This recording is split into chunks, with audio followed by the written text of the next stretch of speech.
नमस्कार, माझं नाव योगेश मुंडे.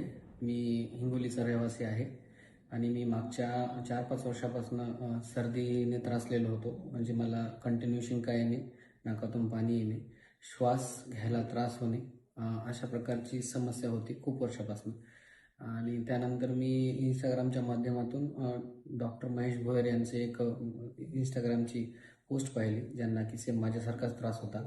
आणि मी त्यांच्याकडे वाशिम इथे येऊन ट्रीटमेंट घेतली. मागच्या महिन्यात फर्स्ट टाईमच आलो होतो मी. तर मला एकाच महिन्यामध्ये जवळपास मला पहिल्या हप्त्यातच खूप छान फरक जाणवायला लागला. आणि आता 90% मला क्युअर झालेलं आहे. ते बाकीचे 10% पण होऊन जाईल लवकरच. त्याबद्दल मी त्यांचे खूप आभार मानतो. धन्यवाद.